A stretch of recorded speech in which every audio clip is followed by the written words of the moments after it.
Chapter 12, The President. The Constitution outlines only 3 requirements. To become president, a person must be 35 years old, a natural-born citizen of the United States, and must have lived in the United States at least 14 years prior to taking office. Interestingly, the first 9 presidents did not adhere strictly to one of these requirements. The United States had not been in existence when they were born, but these first presidents were all born in one of the colonies. Although there are only 3 constitutional requirements to meet, the president must exhibit a host of qualities and characteristics to 3 distinct audiences.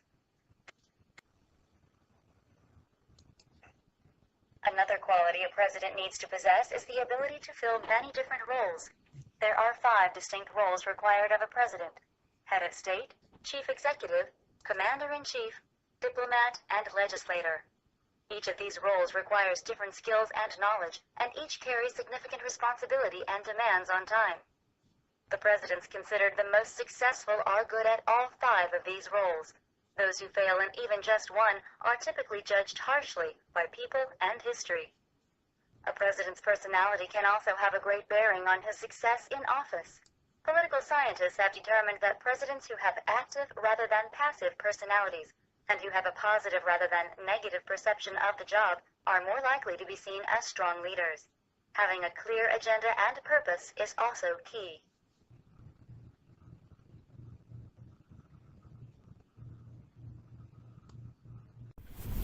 Okay, this graph illustrates the president's success rate on bills on which he had taken a position. Note that presidents do very well at the beginning of their terms, especially when they have control of Congress. When the other party controls Congress, the presidential success rate falls.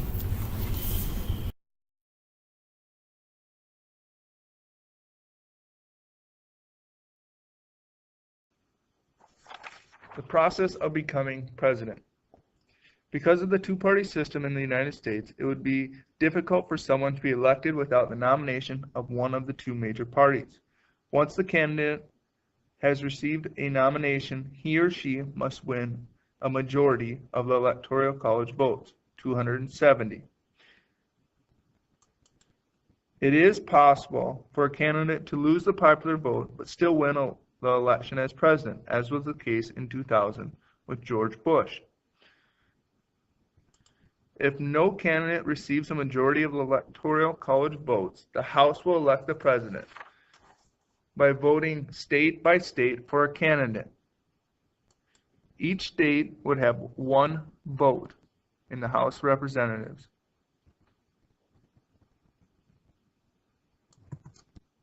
The special uses of presidential power. Emergency powers. These are inherent powers exercised by the president during a period of national crisis. These date back all the way from Abraham Lincoln, Harry Truman, FDR, to President Bush after September 11th. The Supreme Court recognized the president's ability to exercise inherent powers in foreign affairs and that the national government has primacy in these affairs. Executive order. This is a rule or regulation issued by the president that has the effect of law. Executive orders can implement and give administrative effect to provisions in the Constitution, to treaties. It is important to note that the executive orders can be revoked by succeeding presidents. So if the following president does not like it, they can just get rid of it. An executive privilege. This is the right of the president or a member of the administration to refuse to provide Congress with information. This action is based on the doctrine of separation of powers. Now the president or the person in the executive branch cannot just refuse to give all different types of information, depending on what information Congress is looking for. An example would be the U.S. versus Nixon in 1974. And this held that the executive privilege cannot be used to withhold evidence to be used in criminal proceedings. The executive organization. The structural organization of the executive branch is not outlined in detail by the Founding Fathers. All the Constitution provides for is the President and the Vice President. The remaining structure has been left to the discretion of the President and Congress. So we got the Cabinet. The members of the Cabinet. The Department Secretaries and the Attorney General meet to receive orders from the President. They provide the President with information from their areas of specialization and to advise the President on matters of the state. The President may appoint other top officials to the Cabinet, such as the Vice President, the head of the National Security Agency, or the Director of the Office of Management and Budget. The President may also rely on the advice from close friends who do not hold a seat in the government. These advisors are called the Kitchen Cabinet. The President's Cabinet. The executive departments in order of formation. As you can tell, the Homeland Security after September 11th was created in 2002. The first two departments to be created were of the state and of the Treasury. Andrew Jackson was actually impeached when Congress became unhappy with the way he was dealing with some post-Civil War matters, but Johnson was acquitted in the Senate by one vote and remained in office. Congress introduced a resolution to impeach John Tyler over states' rights issue, but the resolution failed. Congress was debating his impeachment over Watergate break-in when President Richard Nixon resigned.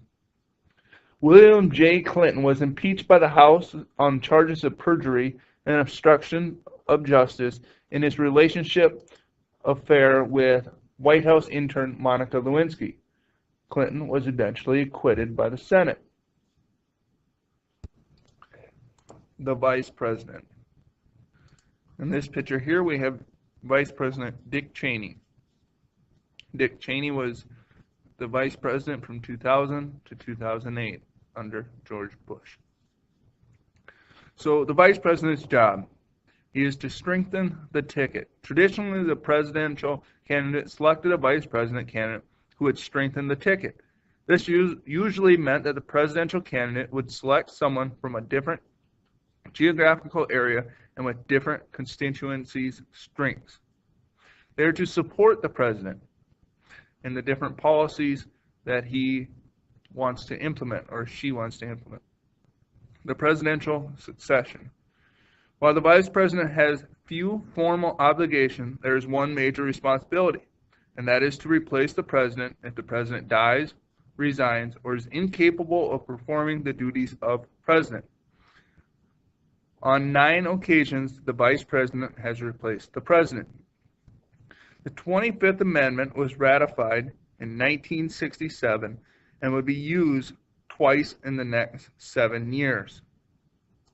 When the vice presidency becomes vacant, the 25th Amendment states that the vice president replaces a president, can nominate a new vice president who must be confirmed by a majority of both houses of Congress. In 1973, the vice president stepped down. He resigned. President Nixon nominated the minority leader of the House, who was Gerald Ford at the time. Ford was confirmed by both houses in 1973, and in August of 1974, President Nixon resigned, and Gerald Ford replaced him as the president.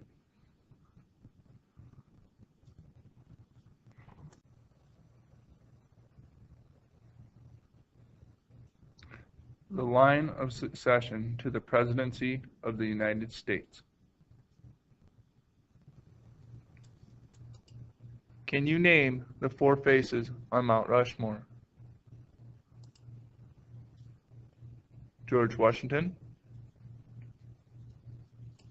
Thomas Jefferson, Teddy Roosevelt, and Abraham Lincoln.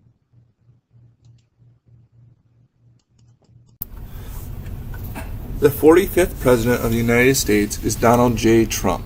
Donald J. Trump is the current President of the United States. Before entering politics, he was a businessman and a television personality. His vice president is Mike Pence. Donald J. Trump has 5 children. His youngest is Barron, and he is not in the family photo. He is married to the First Lady, who is Melania. Trump has received a lot of support and able to get his message out by the use of Twitter. Here you see Donald J. Trump